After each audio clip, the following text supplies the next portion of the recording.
시작하겠습니다. 아마 우리 온라인으로 강의 받는 분들 계시니까 그 대신해서 질문해 준다고 생각하세요. 우리 아까 회장님 어디 가셨나? 아직 안, 밖에서는 잘 봤는데 마스크 쓰니까 또 모르겠네요. 질문한 거를 한번 질문을 읽어주시고. 그렇게 하면 되겠네요. 예, 그렇게 하겠습니다. 오남정 회장님이 여기 관련이 있다니까 오 회장님 자료를 좀 보여드릴게요. 그분이 왜 그분을 자꾸 얘기하는지를 할게요. 하나를 가르쳐주면 알면 몇 가지로 응용해서 쓰시는 분이에요. 보세요. 오 회장님이 저한테요, 퇴비차를 쓰고 난 다음에 저는 10년이 넘어서 잊어먹었어요. 이 사람이거든요. 특징이 꼼꼼하게 기록을 한다는 얘기고요. 친환경 무농약 레몬 재배하고요. 병충 예방에도 되게 좋고요. 이분이 저한테 보내준 자료를 정리한 거예요. 퇴비차를 쓰기 전에는 유기농자재를 7번 내지 8번 쓰다가 퇴비차 쓴 후에는 1번 내지 2번밖에 안 쓴답니다. 원래 레몬을 하우스로 2,500평 하다가 500평 늘려서 3,000평이에요. 그리고 노지 감귤을 또 10,000평을 해요. 당신이 혼자가 또 하나인 거예요. 이걸 쓰니까 너무 좋으니까 그냥 다른 거 안 놓고 퇴비처럼 하겠답니다. 근데 2019년도에는요, 땅심이 약해진다는 느낌 때문에 300만 원어치 퇴비하고 유기일비로 갖다 넣었대요. 이 말은 무슨 말이냐? 너무 퇴비차 믿지 마라. 다른 것도 주면서 해야지 좋다고 다른 퇴비나 유기일비를 끊지 말라는 거죠. 이렇게 만드는 거는 자기 만드는 거를 보여준 거예요. 이렇게요. 오른쪽에 있는 통이 1년 동안 보관하는 겁니다. 그러니까 막 낙엽도 쌓이고 막 그래요. 그냥 내버려 잊어먹고 마는 거예요. 또 저번은요, 퇴비를 구입할 때 퇴비를 미리 1년, 2년 전에 구입을 해요. 한 10포대, 20포대 사다가 그냥 넣고서는 잊어먹어 버려요. 그런 다음에 씁니다. 이렇게 만들고 있는 과정을 사진 찍어서 보여준 거예요. 또요, 처음에 가르쳐 드리고요, 잊어먹었어요, 제가요. 그러다 2018년도에 중앙일보에 저게 딱 난 거예요. 이거 신문에 난 거예요. 그래서 제가 당장 그랬죠, 내가. 전화해서. 무농약이 이렇게 깨끗한 걸 보니까 너 당신 퇴비차로 농사 지었지 했더니 가르쳐 줬잖아요 하길래 내가 그랬지. 야, 저거 가르쳐 주면 교수님 저거 맛보세요 하고 저거라도 한 상자 보내주기 말이나 되냐. 또 아들이 제 제자예요. 그랬더니 당장 보내놨더라고요. 그래서 마누라한테 저걸 갖다 주니까 하는 말이, 야, 시기만 하고 맛도 없는 걸 왜 가져왔어 이러더라고요. 원래 레몬은 막 먹는 게 아니잖아요. 뭐 차 마실 때 이렇게 먹잖아요. 이 사람이 자기가 한 기록들을 꼼꼼하게 보여줬는데, 요 내용은요, 보내준 내용을 그대로 한 겁니다. 고치지 않은 거예요. 1리터 통에 퇴비를 넣고 갯껍질 넣고 했는데 다 넣었어요. 사용하는 방법 설명할게요.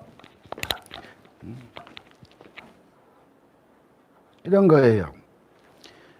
연면살포는 한 300배, 100배 정도 한답니다. 이게 아마 병해충 방제 예방하는 용도인 것 같아요. 그러나 여러분이 저렇게 하면 안 됩니다. 왜? 저분은 1년 동안 맞는 거잖아요. 얼마나 지나겠어요? 그러나 그것처럼 자기가 만든 퇴비에 초점을 둬야 됩니다. 그러면 관주할 때는 만든 사람 취향에 따라 그대로 쓴 거예요. 근데 취향이 아니라 저거는 나무가 잘 자라는지 안 자라는지를 확인하면서 쓴다는 거예요. 막 쓰는 게 아니라는 거예요. 이렇게 쓴다는 거죠. 아주 제가 보기에는 제가 하나를 가르쳐주면 10개 이상 응용해 쓰시는 분 같아요. 제가 그래서 가끔 그 얘기를 하죠. 여러분한테 교수가 A 교수하고 B 교수가 있어요. A 교수는 휴강도 한 번도 하지 않고 아주 강의를 열심히 하는 사람이에요. 근데 학생들이 졸업을 하면 취직도 안 되고 시험에 떨어져요. 이 사람은 툭 하면 휴강하고 땡땡이 교수예요. 뭐 50분 강의할 거 40분만 하면 나가버려요. 근데 학생들이 졸업하면 취업도 잘 되고 시험도 합격해요. A가 훌륭해요? B 교수가 훌륭해요? 예? B가 훌륭해요? 저도 B가 훌륭하다고 생각해요. 아이고. 그래서 퇴비차는 저는 이론만 논리만 설명을 했는데 쓰는 분들이 자기 밭에 맞게끔 응용해 쓴다는 거죠. 여러분 파는 퇴비 쓰시면 됩니다. 유기농자재 쓰시면 됩니다. 뺄게요. 이거는요. 제조 방법 기본 퇴비 제가 다 뺄게요. 빼고요. 유기농 하는 거 설명할게요. 예. 요거는 점심 먹고 난 다음 설명하면서 같이 하겠습니다. 예. 자, 화학비료 대신엔 뭘 줄까? 화학비료 대신엔 뭐를 줄까? 자요. 일반농은 이렇게 주는 거예요. 슈퍼 21을 넣는 이유는 NPK를 주고, 황산고토를 넣는 이유는 마그네슘하고 황을 주고, 미리근을 넣을 때는 붕소, 철, 망간, 아연, 구리, 몰리브덴 등 요걸 넣는 거예요. 그랬더니 구안호라는 곳에는 질소하고 인산이 대충입니다. 약 15%가 있어요. 유황가리고토에는 가리하고 마그네슘하고 황이 약 20% 있어요. 가만히 보니까, 잠깐만요. 가만히 보니까, 요거 두 비료에 해당되는 것도 유기농 하는 사람도 똑같이 만들어 쓸 수 있다라는 거예요. 이해 갑니까? 예? 이제 비율을 정하는 것도 이따 설명할 거예요. 그렇기 때문에 유기농에서 과일이 작아진다고 하는 거는 비료를 잘못 쓴 거예요. 원리만 잘 알면은요, 화학비료 주는 것하고 똑같이 키울 수 있습니다. 왜? 그거에 맞게끔 주면 되니까요. 그래서 유기농 퇴비차예요. 유기농 퇴비차인데, 구안호에는 질소가 있고, 앞에 설명한 것처럼 인산이 있고, 유황가리고토에는 황하고 칼륨, 가리하고 마그네슘이 있구나. 예. 보통은 가장 쉬운 방법은 이 방법이에요. 이 방법이에요. 구안호를 90%, 유황가리고토를 10%, 요게 기본이에요. 그런데 내가 이렇게 할게요. 요건 1번 기본입니다. 근데 나는 2번은요, 뭐냐면 나는 당도와 색에 초점을 둘 거야. 그러면 구안호를 한 70이나 80%, 유황가리고토를 한 20이나 30%를 넣는 거예요. 이해갑니까? 예? 예. 결국은 왜냐하면 모든 비료가 질소하고 인산은 많게,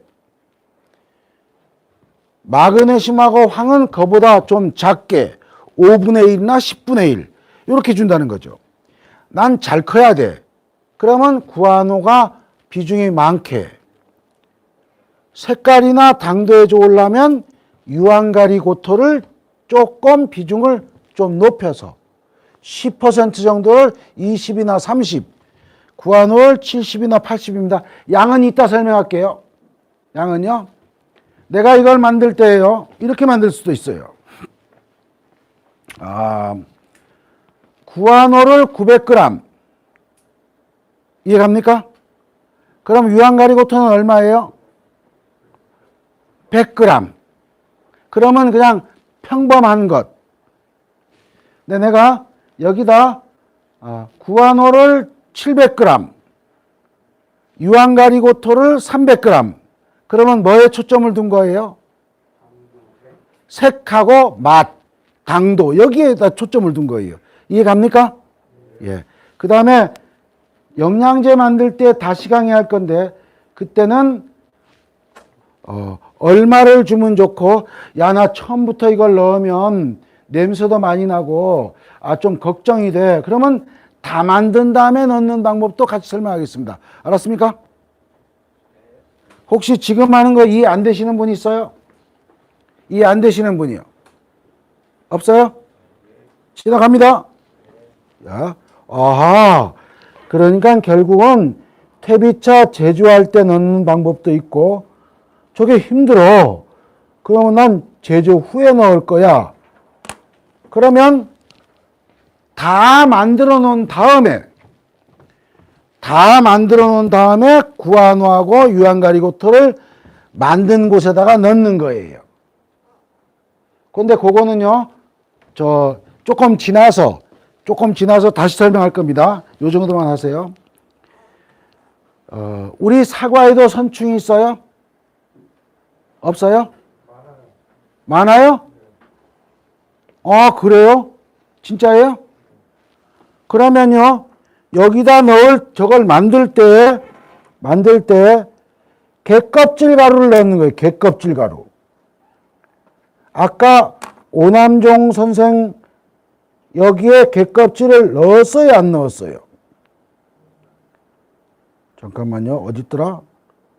여기 볼게요. 뭐 넣었어요? 여기에 보면. 이분은 이렇게 놓은 거예요. 21복변 NPK가 있잖아요. 근데 마그네슘하고 황을 넣었어요? 안 넣었어요? 안 넣었어요. 저분은 무농약이니까 화학비료 넣는데 안 넣었어요. 왜? 레몬은 당도가 필요 없잖아요. 안 넣은 거예요, 지금. 그 다음에 갯껍질을 한 포대를 넣었어요. 이거 5만 원어치를 넣어요. 왜냐하면 갯껍질을 넣으면 뿌리가 되게 깨끗해져요. 뿌리가. 그러니까 갯껍질 넣으면 선충은 아주 해결을 많이 합니다. 아하. 그게요. 어떻게 해결하는지를 보여드릴게요.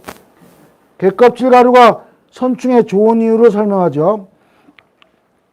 여러분은 사용하지 않지만 농약을 쓰면 이런 게 있어요. 이 선충이란 이 충이요. 아무데나 다 살아요. 정말 끈질기놈이에요. 1. 사람한테 살면 회충, 선충. 나무에도 살아요. 소나무에 살면 채선충. 여러분 생선에도 살아요. 생선 내장에도 살아요. 생선에 살면 고래선충. 식물 뿌리에 사는 게 우리 선충이에요. 아무데나 다 사는 거예요. 근데 이게요, 왜 질기냐면, 선충의 어른은 밖에 살아요. 수컷은 밖에 살아요. 암컷은 뿌리 안에 살아요. 교미하고 알을 베요. 그러면 알을 베는데 15일 정도 지나면 알을 까요. 알이 다시 15일 있으면 다시 어른이 돼요. 아하. 이 말은 무슨 말이냐면, 약을 쳐서 어른을 죽이면 뿌리에 있던 선충이 또 알을 까고 이 알이 어른이 되고 하니까 농약을 치면 계속 줘야 되는 거예요. 이해 갑니까? 예? 예. 그 다음엔요, 갯껍질이에요, 갯껍질. 갯껍질은 이런 성질이 있습니다. 유기농 하는 사람이 갯껍질을 모르면 유기농 포기해야 돼요. 특히 채소는 완전히 포기해야 돼요. 왜냐하면 이 모든 알은요, 우리 곰팡이 알도 마찬가지예요. 포자도 마찬가지예요. 이 알은 껍질이 키틴이 많아요. 왜 많으냐? 키틴이 개껍데기처럼 단단한 거거든요. 그러니까 보호 본능 때문에 이 알이 빨리 죽지 않게끔 껍질이 키틴으로 돼 있어요. 키틴으로 돼 있어요. 그런데 만약 갯껍질을 많이 넣으면, 그러면 갯껍질을 가루로 내서 놓으면 토의 미생물이 많아져요. 그러면 키틴 분해 미생물이 효소를 내놓아요. 효소를 내놓으면 선충의 껍데기를 흠집을 내버려요. 여러분 달걀에다 구멍을 뚫어놓으면 병아리 돼야 안 돼요? 예? 아, 이거 대답 안 할 거예요. 지금 전국에서 왔다는 난 음성 사람인 줄 알았더니 음성 사람이 아니네요. 예? 예? 음성 사람만 욕하다 보니까 다 전국에서 왔네요. 부화를 못 해요. 그러니까 이것들이 이 선충알이 이 껍질이 손상을 입어서 어른이 안 돼 버리는 거예요. 아하. 아. 모든 곤충의 껍데기는 다 키틴이에요. 벌레 껍데기도 키틴이에요. 근데 과거에는요, 농약을 안 치던 벌레가 되게 많아요. 그러면 이게 죽으면 토양에 있는 키틴 분해 미생물들이 이게 먹을 게 많으니까 미생물이 바글바글 했거든요. 그러면 선충이 안 생기는 거예요. 그런데 지금은 벌레가 많지 않아요. 벌레가 많지 않으니까 토양에 키틴 분해균이 적은 거예요. 그렇기 때문에 선충을 없애려면 키틴 들어가 있는 걸 주는데 그게 우리가 토양을 우리 농장을 마음대로 못 만드니까 할 수 없이 갯껍질 가루를 갖다 넣을 수밖에 없는 거예요. 아, 여러분 갯껍질 가루 넣어요? 선충 때문에 고생하면 한다면 그러면요 구입하는 데를 가르쳐 드릴게요. 괜찮죠? 예. 저하고는 아무 상관없어요. 근데 그분들이요 누가 했나? 잠깐만요. 이창희 선생. 이창희가 어디 있지? 이창희 여기구나. 예. 이분이 그 가지 농사 짓는 사람입니다. 도마도에 선충 때문에 고생을 죽도록 해요. 도마도 농사하는 사람한테는 이렇게 설명을 했더니 요분은 선충 때문에 고생하다가 갯껍질 가루를 사서 넣어서 보통 200평에 한 포대, 두 포대 넣는답니다. 근데 저게 비싸거든요. 그러니까 퇴비차 만들 때 넣어버리는 거예요. 그러면 그 연락처가 어디냐면요. 대게가루 연락처. 울산에, 울산인가 울진에 있는 게 054-788-5961. 이분은 그렇게 얘기를 해요. 이분 가지 농사 짓거든요. A급 20kg 3만 원 사용하세요. 저렴하다고 B급 사용하지 마세요. 주문할 때 묻지도 따지지도 말고 3만 원짜리 주세요. 이렇게 얘기합니다. 그러면 오남종 회장은 어떻게 했느냐. 선충을 넣으면 뿌리가 깨끗해진다니까 이 퇴비차를 만들 때 갯껍질 가루를 한 포대 5만 원짜리 넣어버리는 거예요. 퇴비 10,000원어치. 21호피 10,000원어치. 근데 갯껍질 가루는 5만 원짜리를 넣는 거예요. 근데 요게요, A급하고 B급의 차이는 뭐냐면, 이 몸통에 있는 거는, 개 몸통은 B급, 다리 쪽은 A급이랍니다. 예. 그런데요, 저게 택배로밖에 안 팔아요. 그래서 제가 저 회사한테다가 그렇게 부탁을 해놨어요. 어디 갔나? 여기. 예. 여기다 전화를 해서, 가끔 요렇게 하면 택배비를 좀 빼주기도 한답니다. 제 강의를 듣고 구입하니까 싸게 해주세요. 이렇게 해서 하기도 합니다. 선충이라면 하여튼 저게 최고예요. 그건 무슨 말이냐. 일반 농하는 사람한테는 그렇게 얘기하거든요. 어른은 농약으로 죽이고 알은 갯껍질 가루로 숫자를 줄여라. 완전히 죽이지 못해요. 숫자만 줄여버리면 피해는 적어지는 거죠. 예. 저요. 예. 그렇게 하는 거예요. 유기농에서는 약을 못 쓰니까 예. 성충은 뭐를 줘요? 예? 성충은 성충이요? 그건 늙어서 죽어요. 그렇기 때문에 갯껍질 쓰는 사람은 효과가 빨리 나타나는 게 아니고 느리게 나타나요. 왜냐하면 어른은 늙어 죽어버려야 돼요. 알이 어른 되는 것만 막아버리는 거예요. 숫자를. 어른은 못 죽여요. 갯껍질 가루는 어른 선충은 너무 힘이 세서 못 죽여요. 저건요. 알만 흠집 내버리는 거예요. 그죠? 이건 아까 여러분 유기농 퇴비 사시기 때문에 큰 문제는 없어요. 항상 손을 잘 씻고 퇴비를 만지작한 다음에 부엽토나 흙냄새, 매주 냄새 나면 좋다. 악취 나는 건 쓰지 마세요. 이겁니다. 퇴비는요, 이렇게 사서 이렇게 비 안 들어가게끔 쌓아놓는 게 최고예요, 이게요. 최고예요, 이게. 가장 좋습니다. 이분은 제 제자인데, 퇴비차 만들 때 집에 있는 퇴비 오래된 거 써라 했더니, 2년 8개월 된 퇴비가 자기 집에 있었는데, 냄새 맡아보니까 이렇게 좋은 냄새 나는지 몰랐답니다. 그래서 퇴비는 미리 사다가 쌓아놔서 하는 게 좋겠습니다. 퇴비차 강의 뺄게요. 여러분은 이러지 않겠네요. 꼭 부숙된 퇴비 쓰고, 농약 여러분 안 쓸 테니까. 유박으로 못 만들어요. 유박으로 못 만듭니다. 네.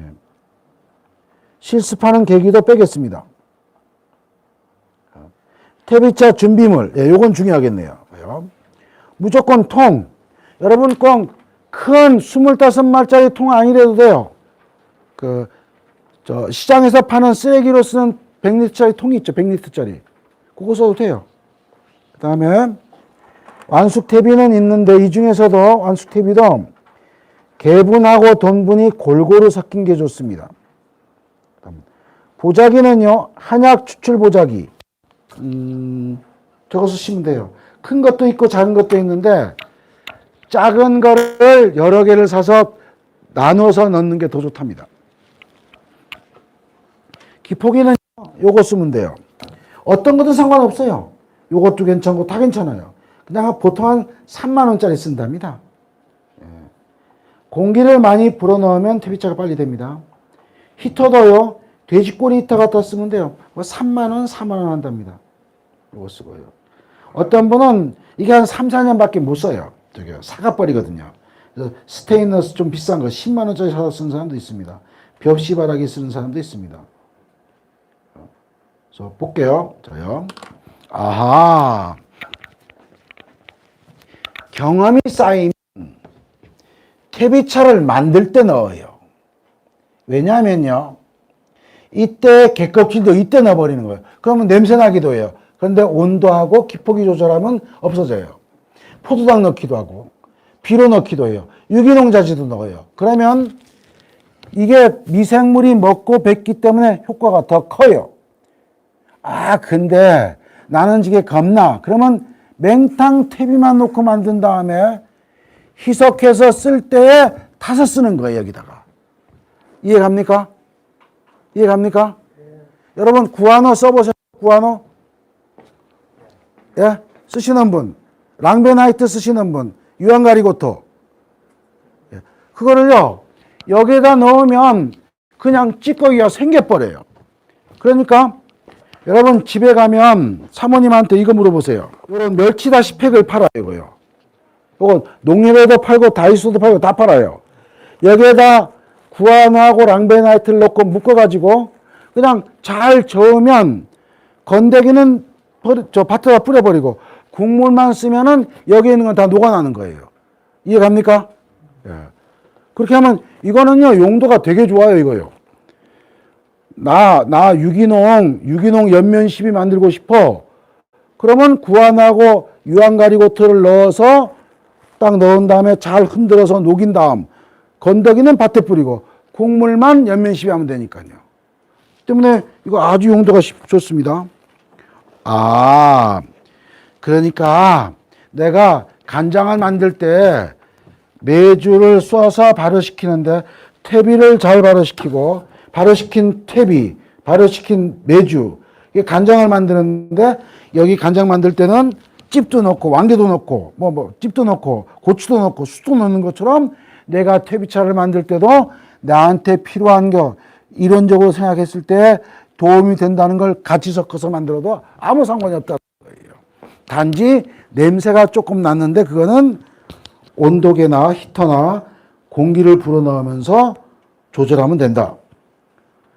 예. 미생물은요, 아무거나 첨가해도 돼요. 예. EM도 괜찮고, 센터 미생물도 괜찮고, 메주. 어떤 사람은 꼭 막걸리 넣어요. 여러분도 막걸리 넣는 사람 있어요? 막걸리 사용하는 사람?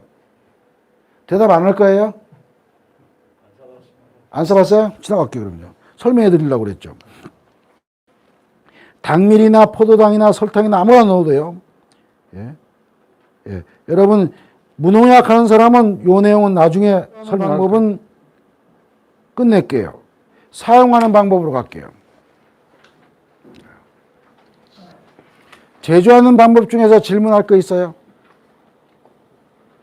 지나갈게요. 사용하는 방법입니다. 간장처럼 보관해요. 전에 강의하는데 한 분이 그러시더라고요. 한 4년 전에 강의 듣고 또 들었는데, 또 듣고 있는데, 4년 전에 만든 것 계속 써도 돼요? 하더라고요. 그래서 내가 물어봤죠. 얼마나 많이 만들었길래 4년이에요? 하니까, 25말 500리터짜리 통에다 하나 만들었답니다. 그래서 내가, 그거 다 쓰지 않고 어떻게 남았어요? 하니까, 귀농을 해서 500평의 땅을 샀답니다. 500평도 4년 되면 다 썼을 텐데요? 하니까, 500평 중에 농사는 200평만 짓는답니다. 그래서 제가 냄새 악취 나요? 안 나요? 하니까 안 난답니다. 악취 안 나면 계속 쓰세요. 악취 나면 버려버리세요. 뭐 돈도 안 되니까, 돈 비싼 거 아니니까 이렇게 합니다. 악취만 안 나면 간장처럼 보관하면서 계속 써도 됩니다. 앞에서 얘기한 것처럼 퇴비차는 관주용이나 연면 시비용 할 때에 희석해서 쓰는데 색깔은 희석하는 건 이따 보여드린다. 원리는 마찬가지예요. 저는 요리를 안 합니다만 요리할 때 마누라가 그래요. 무침을 하거나 조림을 하거나 반찬을 할 때 간장이나 발효액이 없으면 맛이 안 난답니다. 소금 안 넣고 말 안 난대요. 그래서 제가 농업인들한테 설명할 땐 그러죠. 식물도 사과나무도 맛있게 먹으려면 발효액이 들어가야 된다. 그런 기분으로 쓰세요. 색깔 지금 보여드리면 좀 아까운데.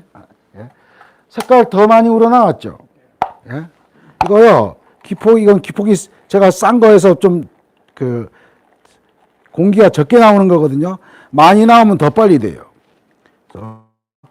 요거는 저 색깔은 이따 끝날 때 한 4시쯤 돼서 그때 보여드릴게요. 아무튼 원액 2배, 3배, 4배, 5배, 6배, 10배, 20배, 30배, 50배. 그래서 연면 시비는 좀 약하게. 토양 시비는 조금 진하게도 괜찮습니다. 이렇게 주는구나. 채소로는 뺐습니다. 재배 기간은요. 과수는요. 사과처럼 과수는 열매 성장이나 수세, 특히 도장지 나오지 않게끔 잘 보면서 써야 돼요. 착색기 이후에는 안 씁니다. 왜냐하면 착색기 이후에 쓰면은요. 사과는 커지지만 저장성이 떨어져요. 그래서 착색기까지만 써야 됩니다. 사과도 품종에 따라서 수확하는 게 다 다르죠. 보통 수확하기 한 달 반 전 그 이후는 안 씁니다. 어떤 사람은 2달 전에부터도 안 써요. 키울 때만 잘 써놓고 그다음 안 씁니다. 예. 제가 이렇게 물어봐요. 며느리가 아기를 낳았어요. 며느리가. 딸이든요. 낳았어요. 그러면 산후조리를 해야죠. 산후 보양식을 줘야죠. 아기를 낳는데 1. 굶긴다. 2. 밥만 준다. 3. 밥과 기본 반찬만 준다. 영양을 골고루 준다. 반찬도 푸짐하게 준다. 미역국, 쇠고기죽 등 소화 흡수하기 쉬운 음식과 반찬을 충분히 준다. 선생님 며느리 있어요? 딸. 아기 낳았어요? 아직 안 낳았어요? 선생님은? 예? 있어요? 며느리 아기 나면 그냥 내버려요? 막 저 죽도 쏟아줘요. 아니다. 사모님이 하니까 잘 모르시겠구나. 만약에 굶기거나 밥만 주거나 저러면요. 다음에 아기 날 때 여자는 산후조리 하지 않으면 좀 힘들잖아요. 병이 다 그때 오잖아요. 산후조리를 잘해야 되겠죠. 1, 2, 3번, 4번, 5번 중에 몇 번 해야 돼요? 5번 해야 돼요? 그러면 사과나무한테 볼게요. 사과나무요. 아무 비료도 주지 않는다. 그럼 굶긴 거예요. 여러분 이거는 무농약이나 일반 농을 얘기하는 거예요. 밥만 주는 건 요소만 주는 거예요. 밥과 기본 반찬만 주는 건 NPK가 들어가 있는 21목표만 주는 거예요. 영양을 골고루 주는 거는 이게요. 여러분 아마 그 말 들으셨을 거예요. 감사비료는 요소비료 준다. 이 말은 70년대 말 하는 거예요. 70년대. 왜냐하면 70년대에는 요소밖에 없었어요. 그 다음에 비료가 80년대 들어오니까 NPK 21목표가 나왔어요. 그러면 21목표를 줘라 그러면 이건 80년대 농법이에요. NPK, 마그네슘, 황 이런 것을 골고루 주는 게 90년대에 나왔어요. 그 다음에 이런 비료들을 물에 녹이고 또는 퇴비차 등을 혼합해서 주면 흡수율이 높아져요. 이게 2000년대에 나온 거예요. 비료가. 그렇기 때문에 얼마나 잘 녹이느냐에 따라는 겁니다. 아, 나는 유기농이기 때문에 이런 비료 못 줘요. 그러면 이렇게 주면 돼요. 아까 구안호는 질소하고 인산이 15%씩 있고 유황가리고토는 칼륨, 마그네슘, 황이 20%씩 있어요. 그렇기 때문에 구안호하고 유황가리고토를 잘 혼합을 해서 일단 뿌리를 수확한 다음에 아주 튼튼하게 만들어 놔야 돼요. 그래야만 다음에 과일이 잘 열리는 거예요. 이게. 그래서 감사비료를 잘못 주게 되면 그러면 게을리하게 되면 과일이 계속 작아질 수밖에 없어요. 특히요 사과는 뿌리가 깊이 들어가요. 깊이 들어가면 어떻게 하든지 물로 만들어서 빨리 내려가게끔 흡수하게끔 만들어야 될 거 아니에요. 그런데 대부분 다 유기농 하는 사람들이 단점이 뭐냐? 뿌리를 튼튼하게 하는데 관심을 안 갖는 거예요. 뿌리가 얼마나 중요한지 보여드릴까요? 그건 우리나라 건 아니고요. 외국 거예요.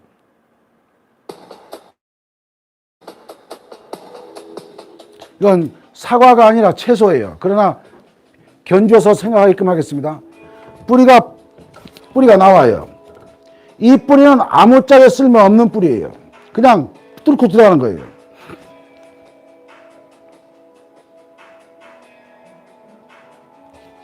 이제 양분을 흡수하는 뿌리는 이제 나오기 시작해요. 이렇게 작은 뿌리, 이걸 뿌리털이라고 하거든요. 이게 진짜로 양분을 흡수하는 뿌리예요. 이게 만약 뿌리가 회복을 못하면 다음에 양분을 못 흡수하는 거예요. 양분을 흡수 못하면 그러면 과일이 잘 클 수가 없죠. 있는 것도 못 먹는 거예요. 특히 유기농은 비료를 잘 못 주기 때문에 과일이 작아질 수밖에 없어요. 그러니까 유기농이 과일이 크게 만들려면 그러면 뿌리가 잘 크고 뿌리가 먹을 수 있는 양분을 주는 게 최고죠. 저게요.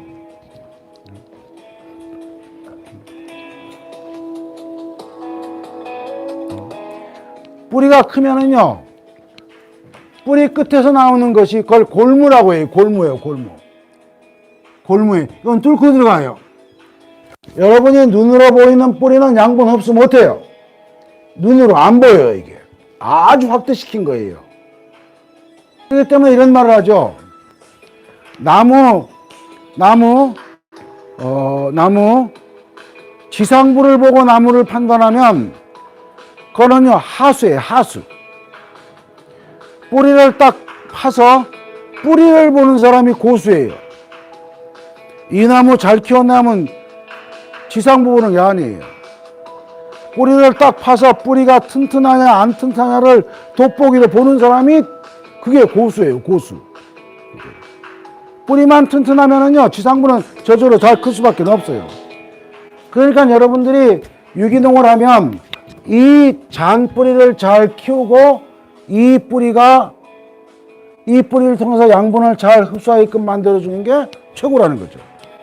그래서 그 중에서도 제가 얘기하는 거는 그 중에 한 역할, 다른 역할도 많이 있는데 그 역할 중에 하나가 퇴비차 많이 할 수 있다라는 거예요. 내가 만약에 사과나무가 이파리가 있는 상태에서 내가 비료를 줬어요.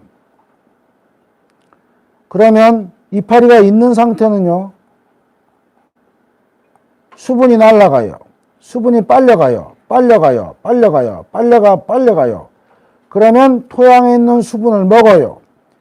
먹는데 이 안에 양분이 녹아있는 걸 같이 먹는 거예요. 근데 사과는요, 수확하고 나면 이파리가 낙엽이 돼버려요. 그러면 날아가는 증산하는 수분이 줄기에서 조금밖에 안 되는 거예요. 조금밖에 안 되기 때문에 흡수하는 물의 양도 조금밖에 안 돼요. 그러니까 양분을 조금밖에 흡수하고, 내가 만약 이파리 있을 때 양분 흡수하면 양분을 흡수한 것만큼 이파리는 다시 뿌리한테 탄수화물을 주잖아요. 그러면 뿌리가 커져야 된다는 거예요. 그러니까 수확이 딱 끝나면 만사 제껴놓고 팔 수 있는 준비만 딱 해놓고, 그 다음은 어떻게 하면 이 뿌리한테 양분을 가게끔 할까? 그러려면 내가 만약 알맹이 비료를 줬다면 이거 어느 세월에 녹아서 뿌리까지 가겠어요? 그러니까 내가 퇴비차가 없으면 물에라도 녹여줘야 돼요. 근데 퇴비차를 거기에 물에 녹여서 줄 때 조금만 주게 되면 뿌리를 많이 확보해 준다는 거죠. 이해갑니까? 예. 그러니까 제가 강의 시작하기 전에 얘기했던 거, 과일이 작다, 이거는 비료로 해결되는데 그 원리만 알게 되면, 나는 무조건 수확을 하면 뿌리부터 확보해야 되겠다. 왜? 산후 보양식은 줘야 될 거예요. 산후조리를요. 그렇게 되는 거예요. 그러나 유기농은 뭐로 할까? 유기농은 구안화하고 랑베나이트 조절하는데, 이것은 제가 나중에 점심 먹고 난 다음에 그때 설명을 꼼꼼하게 해드리겠습니다. 이러한 양분들이구나, 양분들. 예. 그래서 감사비료가 참 좋다. 요거는요, 타이백을 예로 들었는데, 타이백이 이런 감귤, 이런 농사예요. 감귤 농사가 있는데, 여기에요, 비닐을 깔아요. 그래서 비가 내려오는 것을 차단시켜요. 막 건조해져요. 그러면 여기에 달린 사과가, 감귤이 아주 당도가 높아져요. 근데 물이 못 흡수하니까 이 뿌리들이 다 죽어버리는 거예요. 그래서 타이백 감귤은 가격을 많이 받는 대신에 이렇게 각오를 해요. 올해는 돈 벌고 내년에는 본전만 하자. 올해는 10톤을 생산하는데 내년에는 5톤 생산을 못 하는 거예요. 5톤 생산을 못 해요. 그러니까 제가 그 얘기하죠. 이 뿌리만 잘 키워라. 그러려면 수확하고 나자마자 이 뿌리만 다 확보하면 해결이 없다. 그 해결이 없는 거예요, 해결이. 과일이 계속 좋아지는 거예요. 또 한 가지는요, 사과나무를 한번 보세요. 사과나무를 내가 키우면, 사과나무를 키웠어요. 내가 만약에 비료를 여기는 많이 줬어요. 조금 줬어요. 그러면 여기서 흡수한 사과는 작아지고 여기서 흡수한 사과는 커지는 거예요. 내가 만약 퇴비차로 골고루 주게 되면 과일이 골고루 수밖에 없어요. 그러나 과일이 크다 적다는 건 가장 중요한 건 전정이에요. 전정이 첫째예요. 그런데 전정하고 난 다음에 사과에게 양분을 줘서 크게 만드는 건 그건 비료라는 얘기죠. 그러니까 전정이 1등. 그래서 퇴비차를 쓰는 사람의 공통점이 이거예요. 전정만 잘해서 잘하면 열린 과일들이 다 크기가 비슷비슷한 거예요. 다 골고루 크는 거예요. 그래서 잘만 여러분이 쓰시면 도움이 많이 되실 거예요. 자요. 퇴비차가 좋을 수밖에 없는 이유는 뺄게요. 왜냐하면 앞으로 할 게 많아서요. 사용하는 방법에 대해서 강의했습니다. 혹시 질문 있어요? 알겠습니다. 선생님은 무슨 질문 하셨냐면, 수확한 착새끼가 되면은 끊으라고 했는데, 그 이유가 뭐냐, 이런 내용이 포함된 것 같아요. 그건 이거나 마찬가지입니다. 모든 과일은 보통 이런 명칭은, 부르는 명칭은 달라요. 크기가 있고 기간이 있거든요. 그러면 열매가 그 생장에 이렇게 커요. 그 다음은 크기가 좀 줄어들어요. 요 시기, 그러니까 비대기, 여기도 착색기라고 해요. 보통 착색기라고 해요. 착색기 사이에는 그 커지는 비율이 달라져. 이건 조금밖에 안 커요. 그게요, 요 시기가 무슨 시기냐면 칼슘제 치는 시기예요. 그러면 원래가 칼슘제가 미리 쳐버리면 줄어드는 거예요, 크기가. 칼슘제를 늦게 치면 크기는 크는데 병에 걸리거나 저장성이 나빠지는 거예요. 그런데 퇴비차는 요 경계선까지만 치는 것이지, 그 다음에도 치면 사과가 착색기로 들어가지 않고 계속 커버리는 거예요. 그러면 크기는 커져요. 그런데 색깔 나는 게 원래 정상적으로 날까요? 색깔이 좀 늦어질까요? 색깔이 좀 늦어져요. 그 다음 당도나 이런 것들도 조금 떨어져요. 또 하나는 저장성이 떨어져요. 약해지는 거예요. 이해갑니까? 예. 그래서 이거는 시기는 보통 여기가 수확을 한다 그러면 어떤 사람은 한 달 반 전, 품종에 따라서 일단 가을에 들어가면 안 치는 거예요. 안 치는 거예요. 단감하시는 분은 이런 분이 있어요. 단감하시는 분들은 난 수확하다 다 팔아버릴 거야. 그 사람은 막 써요. 계속 쓰시다고. 근데 그 진주에 가서 강의했더니 그분이 그러는 거예요. 왜 교수님 덕분에요. 하여튼 전체로 보니까 수확량이 한 뭐 20% 이상 는 것 같아요. 하길래 아유, 그러면 저장성에 모든 게 떨어질 건데요. 하니까요. 아, 수확하자마자 밭대기로 다 팔아버렸어요. 그러시더라고요. 근데 그런 장단점이 있기 때문에 결정은 여러분이 하시는 거예요. 이해갑니까? 예. 다른 질문. 선생님이요, 황을 물어보시더라고요. 황을요. 그래서 황에 대한 설명을 해드리겠습니다. 황. 여러분들 황 쓰시죠? 네, 황 쓰시는구나. 근데 왜 질문 안 했어요? 황은 비료도 되고 농약도 돼요. 5,000년 전에요. 수메르라는 국가가 있어요. 수메르. 최초로 상문법을 만든 나라예요. 기록을 남겼다라는 애예요. 여기에 뭐라고 했냐면 농사는 황으로 짓는다고 나와 있어요. 그래서 인류가 사용한 첫 번째 비료, 첫 번째 농약이 황입니다. 황은 두 가지예요. 황은요,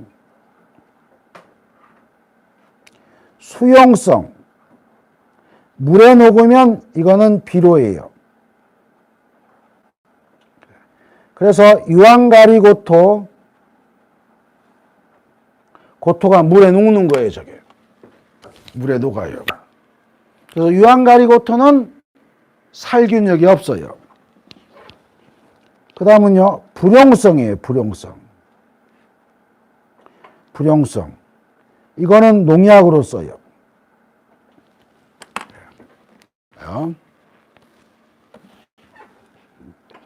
첫 번째 농약으로 쓴 거는 이런 게 있습니다. 자, 곰팡이는 이만큼 커요. 네. 세균은 요만큼이에요. 황은 이만큼이에요. 이건 황이에요. 이건 황이에요. 요거보다 좀 작겠다. 요만큼 하겠습니다. 요건 황이에요. 여기에 딱 곰팡이가 달라붙으면, 포자나 이런 달라붙으면 여기를 태워버려요. 포자를 태워버리는 거예요. 포자를 태워버리면 아까 선충알을 얘기했던 것처럼 이 포자가 병균이 안 돼버리고 그냥 거기서 그냥 멈춰버리는 거예요. 아. 그래서 이 황은 세균한테는 효과가 없는 거예요. 왜? 이만큼 큰 게 와서 여기다 달라붙으면 얼마나 달라붙겠어요? 닿는 면적이 조금 작은 거예요. 그래서 이 세균은 이거보다 훨씬 작은 구리로 만들어요. 구리로. 구리는 세균을 잡는 거예요. 곰팡이 못 잡아요. 왜냐? 내가 이렇게 있는데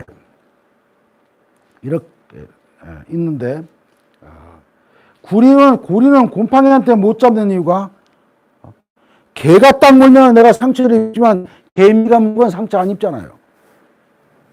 그것처럼 못해요. 구리는 또 세균에 없어요. 아, 이 세균, 이 황을 작게 만들면 더 좋겠구나. 이런 생각을 한 거예요. 이걸 언제 했느냐? 1881년도 프랑스 포도밭에 있는 사람이 황에다가 생석회를 넣었어요. 그랬더니 이렇게 작아지는 거예요. 그래서 이거를 석회유황합제라고 이름을 붙였습니다. 이해갑니까? 그런 거예요. 우리나라 사람은 어마어마하게 머리가 똑똑해요. 머리가 똑똑해서 야, 황 있잖아, 황. 이 황에다가 요 생석회가 알칼리인데 더 독한 알칼리가 뭐야? 딱 했더니 가성소다예요.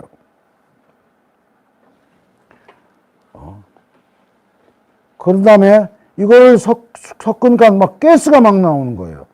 그래서 황토를 넣었습니다. 그래서 이름을 황토유황이라고 이름을 붙였어요. 이해갑니까? 그랬더니 요 황이 더 작아진 거예요. 더 작아지면 닿는 면적이 많을까요? 적을까요? 많겠죠. 예, 그죠? 그래서 황토유황 저거 녹인 거 아니에요. 아주 굵은 걸로 보게 되면 저게 입자처럼 되어 있는 거예요, 저게. 그런데 가성소다는 유기농에 쓸 수 있을까요, 없을까요? 없어요. 제가 유기농 자재요 1로 위원장이었어요. 8년 동안 위원장했어요. 그래서 저희가 판단할 때 이랬죠. 가성소다 넣은 거는 유기농 자재 못해. 저건 세계에서 인정 안 해주는 거야. 그래서 2008년, 2009년, 2010년은 유기농 자재 아니었습니다. 아, 이거를 다시 또 개선해야지 해서는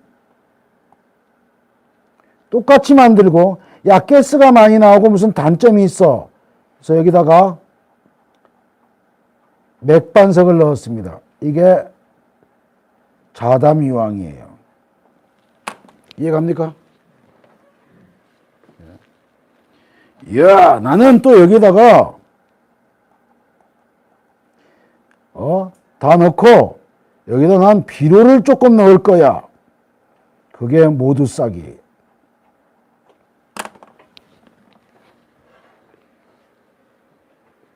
알았어요? 예? 예? 그런데 무슨 문제가 있느냐? 가성수다를 넣었더니 너무 독한 거예요. 그래서 가성수다 약해가 생겨버린 거예요. 가성수다 약해가 생기는 거예요. 또 한 가지는요, 가성수다로 녹였더니 이 황이 황산이 만들어져요. 황산이 조금 황산이 만들어져요. 그러나 약해는 가성수다라는 거예요. 왜냐하면 이렇게 만든 거의 pH가 12나 돼요. 그러니까 약해가 생길 수밖에 없는 거예요. 이해가시죠? 예? 그러면요, 사람이나 곰팡이나 병균이나 지가 죽을 때가 되면 자손을 남기고 싶어요. 그래서는 평상시에는 사과나무가요.